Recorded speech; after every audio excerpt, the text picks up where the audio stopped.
Professeur Gabriel Perlemutter, vous êtes hépato-gastro-entérologue, un peu scatophile sur les bords?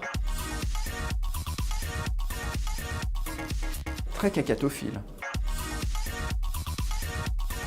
J'ai pas de secret, je suis passionné par ce que je fais et puis je trouve que plus on fait de la recherche, malheureusement, moins on comprend ce qu'on fait et plus on se rend compte que c'est compliqué et que la vie est un véritable miracle. On a tous mal au ventre et puis vous savez, quand on réfléchit, il y a une telle interaction entre le cerveau et le tube digestif que dès qu'on a un peu d'émotion, on ressent ce qui se passe au niveau du ventre, donc on dit qu'on est stressé, on a mal au ventre, mais peut-être quand on a mal au ventre, ça peut nous stresser aussi et je pense que justement, c'est là où le microbiote est en interaction avec nous, c'est quelque chose de bilatéral et quand on pense que nos bactéries peuvent influer sur notre comportement, je trouve que c'est juste une histoire fabuleuse.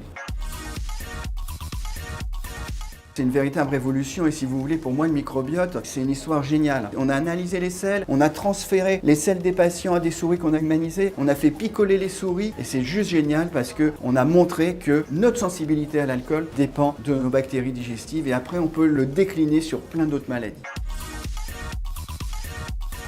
J'ai mangé une salade, donc c'était bien, et j'ai mangé un steak parce que j'avais pas déjeuné, j'avais vraiment faim, mais c'est pas très bien pour mon microbiote, mais je l'assume. Personne n'est parfait, hein. Les deux, parce que je pense que si j'étais pas médecin, j'écrirais pas. Je pense que si j'écrivais pas, la médecine me passionnerait moins parce que quand on écrit, c'est la transmission du savoir. Pour moi, l'un va vraiment avec l'autre, sinon je m'ennuierais.